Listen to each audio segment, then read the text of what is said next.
मसीह में मेरे प्यारे भाइयों और बहनों, भक्ति वचन की इस कड़ी में आपका स्वागत है। आज हम 1 कुरिन्थियों के 7 अध्याय की बची हुई आयतों पर नजर डालेंगे। यह अध्याय मुख्यतः विवाह और शारीरिक संबंध, तलाक, पुनर्विवाह, ब्रह्मचर्य, इन सब विषय को लेकर था। पर पौलुस केवल व्यावहारिक शिक्षा नहीं देता। यह नहीं कहता कि यह करो या ना करो, पर वह साथ में आत्मिक सच्चाइयों को बताता है जिसके मद्देनजर हमारा इन सब बातों को लेकर दृष्टिकोण बदलना चाहिए।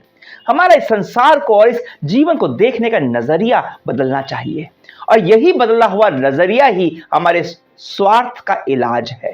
तो मैं आपके लिए 1 कुरिन्थियों 7:29 से 31 पढ़कर सुनाता हूं। भाइयों और बहनों, मैं आप लोगों से यह कहता हूं, समय थोड़ा ही रह गया है। अब से जो विवाहित है वे भी इस तरह से रहे मानो विवाहित नहीं हैं। जो शोक करते हैं वे ऐसे रहे मानो शोक नहीं कर रहे हैं। जो आनंद मनाते हैं वे ऐसे मनाए मानो आनंद नहीं मना रहे हैं। जो व्यवसाय करते हैं वे ऐसे करे मानो उनके पास कुछ नहीं है। जो इस संसार की चीजों का उपभोग करते हैं वे ऐसे करे मानो उसका उपभोग नहीं करते हैं, कि संसार का वर्तमान रूप लुप्त होता जा रहा है। 29 आयत में पौलुस कहता है कि समय थोड़ा ही रह गया है। क्या मतलब है इसका? यहां पौलुस बात कर रहा है उस समय की जिसमें हम रह रहे हैं, यीशु के पहले आगमन और दूसरे आगमन के बीच का समय। यह जो कुछ भी इस संसार में हमें दिख रहा है, जिसे हम सोचते हैं कि यह तो है ही और यह तो रहेगा ही, दरअसल यह सब अस्थाई है और यह सब कुछ नहीं रहेगा। हम जिस समय में रह रहे हैं इसे अंत का समय भी कहते हैं।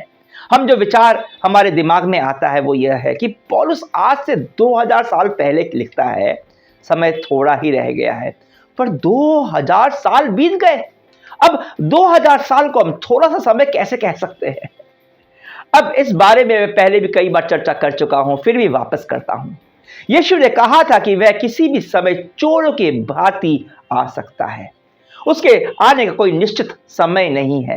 हो सकता है कि वह अगले 1000 वर्ष तक ना आए और हो सकता है कि अभी इसी पल आ जाए। मतलब कभी भी आ सकता है और हमें हर समय तैयार रहना है। एक तत्कालिकता, अर्जेंसी का भावना है, और एक बार यह भावना आपके दिमाग में बैठ गई, आप उसके बाद लापरवाह होकर जीवन नहीं जी सकते। आप चाहेंगे कि आपके जीवन के हर पल का एक महत्व हो जो इस अस्थाई सांसारिक बातों से ऊपर है। आपका नजरिया बदल जाएगा। उदाहरण देता हूं, एक व्यक्ति है जो बहुत लापरवाही से जीवन जीता है, जो चाहे वो करता है, जैसा चाहे, पर अचानक से वो बीमार हो जाता है और डॉक्टर कहता है कि तुम्हारे पास अब जीने के लिए कुछ ही महीने या साल बचे हैं, 2-3 साल या कुछ महीने। तो क्या होगा? उसके जीवन में अचानक से एक क्रांतिकारी परिवर्तन आ जाएगा। उसका सारा अहंकार, सारा स्वार्थ गायब हो जाएगा, क्योंकि वह इस बात को समझ जाएगा कि जिन चीजों को वह पकड़ कर बैठा है वह उसकी हमेशा के लिए नहीं है। दरअसल उसके हाथ से वो फिसल रही है रेत के भांति। उन्हें पकड़े रहने का कोई मतलब ही नहीं है, पर वह उन्हें जो पकड़े, जो कि स्थायी है, जो नहीं फिसलेगा, जो हमेशा के लिए है। तो समय थोड़ा है, जितना समय आज से 2000 साल पहले थोड़ा था, आज भी उतना ही थोड़ा है। प्रभु कभी भी वापस आ सकते हैं, और उसके आने पर जो हमें इस संसार में दिखता है, जिसे हम कलेजे से लगा रखते हैं, जिसे हम इतना महत्वपूर्ण मानते हैं, कुछ भी नहीं रहेगा। और इस बात को जब हम ध्यान में रखते हैं तब हमारे जीवन जीने का तरीका बदल जाता है, हमारे नजरिए में बदलाव आता है। कल पौलुस ने कहा था कि जिस स्थिति में बुलाए गए उस स्थिति में रहो, पर मानसिक तौर से नहीं, वो भौतिक था। आपका नजरिया बदलना चाहिए, आपका रवैया बदलना चाहिए, उसमें बदलाव जरूरी है। और पौलुस इन आयतों में 4 उदाहरण दे रहा है नजरिए में क्रांतिकारी बदलाव की। पहले उदाहरण को देते हुए कहता है समय थोड़ा ही रह गया है। अब से जो विवाहित है वे इस तरह से रहे मानो विवाहित नहीं है। अब वह यह नहीं कह रहा है कि अगर आप विवाहित है तो अपनी पत्नी से की परवाह ना करें, जैसे कि वह है ही नहीं, उसकी जरूरतों को पूरा ना करें, उसे प्रेम ना करें। क्योंकि अगर उसका मतलब यह होता तो वह इसी अध्याय के 2 से 5 आयतों का खंडन करता। पति और पत्नियों को दी अपनी ही सीख का वो खंडन करता। तो उसने इफिसियों 5 में दी है, जहां वह कहता है कि अपनी पत्नी से ऐसा प्रेम करो जैसा यीशु मसीह ने कलीसिया से किया। पौलुस यह नहीं कहता कि अपनी पत्नी या पति या बच्चों से प्रेम ना करो, उनसे सब चीजों से अधिक प्रेम करो, पर परमेश्वर से कम। किसी को भी या किसी भी चीज को जब आप परमेश्वर से ज्यादा प्रेम करने लगते हो तो वह आपके जीवन में एक मूर्ति बन जाता है, परमेश्वर का स्थान ले लेता है, और तब आपका प्रेम स्वार्थी हो जाता है, उसमें त्याग खत्म हो जाता है और मोह आ जाता है, जो रिश्तों के में विनाशकारी साबित होता है। आप अगर चाहते हैं अपने जीवन साथी से, अपने बच्चों से वाकई में प्रेम करना, तो पहला स्थान परमेश्वर को दीजिए, परमेश्वर को सबसे अधिक प्रेम कीजिए। यह प्रेम बहकर आपके जीवन साथी, आपके बच्चे, आपके हर चीज में नजर आएगा। पर इस बात का ध्यान रखें कि विवाह केवल इस संसार का है। यीशु ने कहा था कि जब हमारा पुनरुत्थान होगा, जब हम स्वर्ग के राज्य में होंगे, तो वहां विवाह नहीं होंगे, वहां कोई रिश्ते नहीं होंगे। हाँ, रिश्ते होंगे पर उनका स्वरूप बदल जाएगा। दूसरा नजरिया है शोक और आनंद को लेकर। पौलुस कहता है 30 आयत में, जो शोक करते हैं वे ऐसे करें मानो शोक नहीं कर रहे हैं, जो आनंद मनाते हैं वे ऐसे मनाएं मानो आनंद नहीं मना रहे हैं। अब पौलुस यह नहीं कह रहा है कि आप अपनी भावनाओं को खत्म कर एक यंत्र मानव जैसा, रोबोट के जैसा जीवन जिए। पौलुस खुद कहता है रोमियो 12 में, आनंद करने वालों के साथ आनंद करो और रोने वालों के साथ रो।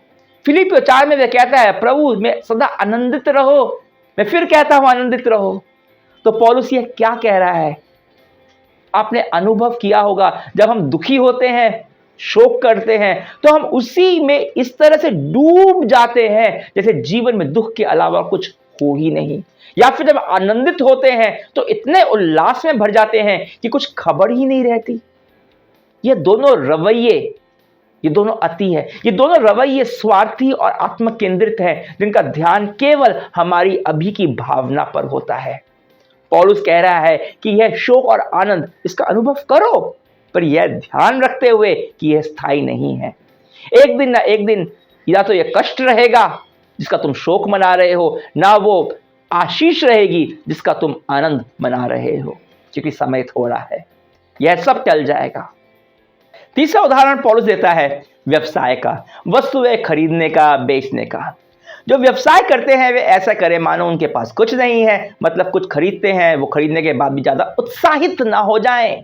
यह ना समझे कि जीवन केवल वस्तुएं खरीदने के बारे में है। काफी लोग हैं जिनको लगता है कि उनके पास जितना भौतिक सामान होगा वे उतने ही ज्यादा सफल, उतने ही ज्यादा खुश होंगे, और वे लोग सारा जीवन सामान खरीदने और उसके लिए पैसा कमाने के पीछे भागकर गंवा देते हैं। अब पौलुस यह नहीं कह रहा कि कुछ खरीदो नहीं, बेचो नहीं। जरूरतें और व्यवसाय संसार में जरूरी है, आवश्यक है, पर इसमें ही इतने वशीभूत ना हो जाओ कि आपकी नजर प्रभु पर से, जो सनातन है, उस पर से हट जाए। और चौथा, पौलुस सामान्य तरह से कहता है कि संसार की चीजों का उपभोग करते हैं वे ऐसा करें मानो उनका उपभोग नहीं करते। देखिए, इस संसार में जो कुछ भी है वह हमारे उपभोग के लिए ही है, इसमें कोई शक नहीं। और यह भी सच है कि संसार में इतना कुछ है कि आप सबका उपभोग कर भी नहीं सकते। मैं एक बार एक दोस्त से बहुत सालों बाद मिल रहा था और हम लोग एक आइसक्रीम पार्लर में गए। आइसक्रीम की बहुत बड़ी दुकान थी और क्या बताऊं मैं आपको, इतने सारे वहां पे आइसक्रीम की वैरायटियां थी, इतने सारे फ्लेवर थे, मेरा तो दिमाग चकरा गया, कौन सा खाऊं कौन सा ना खाऊं। मेरे को पता नहीं था इतनी तरह की आइसक्रीम भी होती हैं। खैर मैंने सोचा बहुत, और उसके बाद एक दो आइसक्रीम ली और खाई मैंने। पर मेरा दोस्त, वो तो आइसक्रीम में मानो वो बौरा गया। वो कभी ये खाए कभी वो खाए, उसका आइसक्रीम के अलावा उसे कुछ सूझ ही नहीं रहा था। अब उसने खाई, अच्छी बात है, कोई प्रॉब्लम नहीं है, पर वह मुझसे कई सालों के बाद मिल रहा था। वो तो मुझको भूल गया कि वो अपने दोस्त से बहुत सालों के बाद मिल रहा है। उसका सारा ध्यान आइसक्रीम पर था। ठीक ऐसे ही हमारा साथ भी होता है। संसार की चीजों का उपभोग करने के पीछे आप जितना भागोगे, अपने इस जीवन का असली उद्देश्य आप भूल जाओगे। आपके पास जो है इस संसार का, उसका उपभोग अवश्य करो, पर यह मत भूलो कि यह संसार, उसकी तमाम वस्तुएं, इस संसार के तमाम रिश्ते, इस संसार के सारे दुख और सुख जो भी वर्तमान रूप में दिखाई दे रहा है वह लुप्त हो रहा है। जब तक आप है इस संसार में, या यह संसार है, इसका उपभोग करो, पर इसको अपनी प्राथमिकता ना बनाओ। यीशु ने कहा था, परमेश्वर के राज्य और उसकी धार्मिकता की खोज करो और यह सब आपको दे दिया जाएगा। इस संसार की चीजों के पीछे अगर भागेंगे तो हो सकता है कि आपको भौतिक सफलता तो मिल जाए, पर फिर भी अंदर का खालीपन वो नहीं जाएगा, क्योंकि अंदर का यह खालीपन यह केवल परमेश्वर ही भर सकता है, केवल यीशु मसीह भर सकता है। तो जरूरत है जीवन में हमारी प्राथमिकताओं को बदलने की, हमारी महत्वाकांक्षा बदलने की, इस संसार से हटकर यीशु मसीह पर केंद्रित करने की। और यह हम तभी कर पाएंगे जब यीशु मसीह का और गहरा प्रकाशन हमें प्राप्त होगा। और वह कैसे होगा? जब हम वचन को पढ़ेंगे, उसे सुनेंगे और समझेंगे और बने रहें भक्ति वचन के साथ। यहां हम अपना पूरा ध्यान केंद्रित करते हैं वचन को समझने में और उसे अपने जीवन में क्रियावंत करने में। तो आज के इस संदेश में आपने क्या सीखा? कमेंट्स में लिखकर मेरे को बताइए, जरूर बताइए। वीडियो को लाइक कीजिए, शेयर जरूर कीजिए, और अगर आप चैनल में नए हैं तो सब्सक्राइब कर बेल आइकन दबाना जरूर मत भूलिएगा, जिसलिए आपको नए संदेश प्राप्त होते रहे। कल मैं फिर से हाजिर हूंगा 1 कुरिन्थियों 8 के साथ। तो कल तक के लिए आज्ञा दीजिए। परमेश्वर की महिमा हो।